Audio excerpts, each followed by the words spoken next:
All right, welcome back. We're gonna do this handheld style here with the phone. And in my last video, I kind of gave a rundown of my finished guitar for the scratch build category.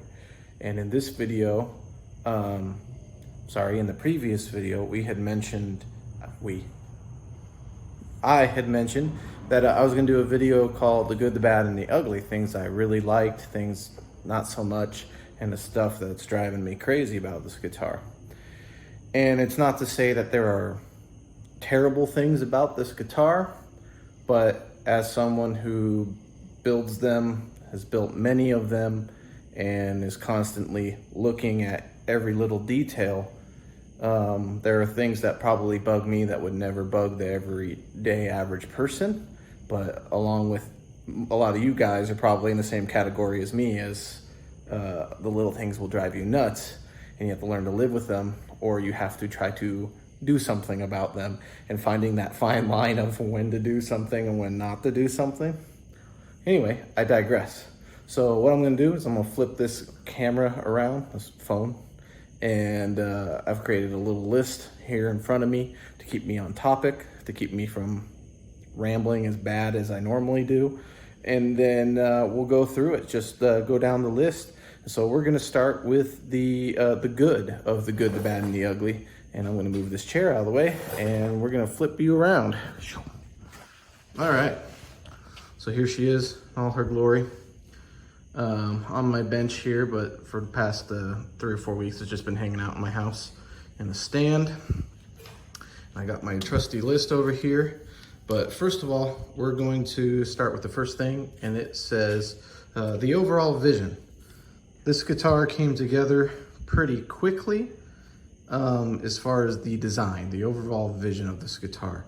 I think about 4 or 5 days before the competition officially started, I sat down and I started hammering out details on my design software, and was really just kind of playing it by ear, you know, one component at the time. I started with, okay, kind of maybe, you know, what kind of pickup design, what kind of bridge design, you know, what's the body shape. So overall, it came together pretty quickly. And I would say probably by about a week into the competition, I had everything nailed down the way I want. So I'm really happy with the overall vision of the guitar. So that was my first point here. Also, what really made me happy was trying new things. So I'm going to point out that I've never done a finished fretboard. I've never done the semi-hemispherical fret ends. Oh, it's not going to focus. There we go. Anyway, I'd never done that before. I included some 3D printing in it, which I haven't done in any of my instruments before. And, you know, so new things are good things. The challenges of them, some of them went smooth, some of them didn't, some of them turned out good, some of them didn't. But overall, challenging myself to try new things in a kind of a style that this typically wouldn't be something that I would design for what I would consider, you know, an everyday model. This is probably just going to be a one-off, just because of the unique woods and the time spent on this. This wouldn't be something that I would try to mass produce by any means. Point number 3 here, I'm gonna go with weight. This thing is almost balanced right at the neck joint. I would say it's probably gonna balance somewhere around here. And if I were going to venture a guess on this guitar, I would say it's less than 7 pounds. It's pretty dang light, and it's chambered on both sides. It's got a big pocket here, kind of a solid core in the middle. And so it's pretty dang light. That comes with its own feedback issues and things like that, but I haven't had too much of a problem with that on this. So I like a light guitar. I will never own a Les Paul that's like 12 pounds. I don't care what you say about sustain. I don't want a 12-pound guitar hanging off my neck. So, you know, so I think I've found the sweet spot for me. I like to see 7 pounds or lighter, and I think that this falls into that category. And then kind of playing off of what I said with the overall vision, being able to execute something like this to a high degree, you know, a high standard, or at least what I would consider a high standard for myself. You know, like I said, a lot of this was just one component at a time and doing my best to triple check everything to make sure it was going to play out the way I wanted it to. And for the most part, it did. So that made me really happy. So that's what I got for the good. Now we're going to move on to the bad. And the bad are probably more things of like, I wouldn't necessarily call them bad, but I would call them things that I would change next time. Starting with, I didn't wind my own pickups. I have the ability to wind pickups. I've wound pickups before. I enjoy winding pickup. It's actually a lot of fun. But in this case, given my budget constraints, it was cheaper for me to purchase them than to get more material, flat work, magnets, wire, and spend the time to do it than to just purchase them. And I have a supplier that I love to use, Thompson Guitar Thrift out of Arizona, and they're good folks and they have high quality stuff for really great prices. So I ordered a set of tele pickups from them. So I didn't wind my own pickups. Second, the indentations I made for the knobs. It's hard to tell, but this is a carved top. It's a very shallow carve, but so I decided to put these indentations for the knobs. And when I put them in, I was planning on using a different style knob that would have been closer to this diameter. I could still switch to that at some point, but I haven't actually bought those knobs. So I'm gonna go ahead and say that's one spot that it draws my attention that I don't necessarily like. So that was another bad. Again, these are all things that could be changed in the future if I wanted to. Next would be the saddle. I had some Tusk saddle material available to me, pre-cut, pre-shaped and all that. And I said, hey, I'm just gonna go with it. Again, mostly due to budgetary concerns, and when I don't have to order something and I have something that I can make it work, you know, it's that the trade-offs. Do I want to have that? Do I want bone? Could I have brass or something else? So in the future that might change too, but for now it works. I'm gonna go back to those fret ends.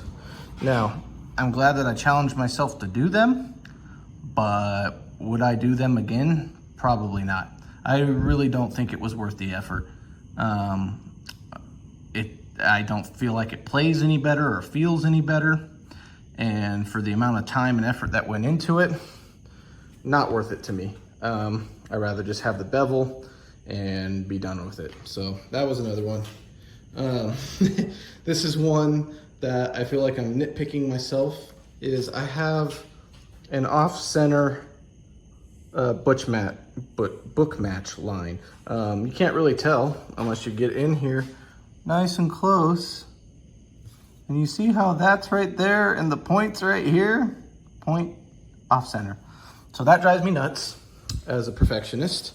And I don't really consider myself a perfectionist, but again, being in the industry for almost 10 years and inspecting these things and having my nose pressed against it, I notice those things. The average person might not. Drives me crazy. You know, another one of those imperfections I'm gonna say for the bad category is the binding on the F-hole. I do not like how that one turned out. I kind of had to blend it on that miter joint, and this one is not as tight as it could be. Amazingly enough, I got the hardest part done. I felt like no problem, but goofed on these 2 points. Let's see if I can get it to focus. No. Anyway, oh, you can see my little brand in there, Cerny Guitars. So, that's, come on, focus. I don't know what it's doing, okay. And so, we've gone through the bad. Now, we're gonna call we're gonna go to the ugly category, things that, they really drive me crazy. And you know, if I could get rid of this short little list, I would be super happy. But the first one on it is crap in the finish. I did a white back and sides, and trying to keep something nice and clean on white, pretty dang hard. So the first thing I'm gonna zoom in here. Yeah, that's freaking awful.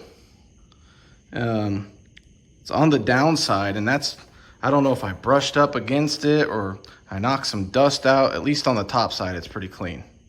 So, anywho, crap in the finish. That really drives me nuts.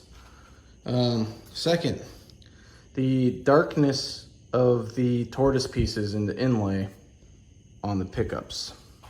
So if I come in here, see if I can get you to focus.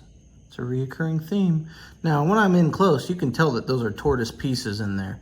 But because I didn't, they have a ebony backing behind them, they don't show up as well as these ones in here, which had a white maple backing on the fretboard. So they're a little bit dark. I feel like they could have been sanded to a little bit of a higher degree there. But again, that's one of those ones where, like, who's gonna know but me? Drives me crazy. All right, two more on the good, the bad, and the ugly. Two more ones. The strap button placement.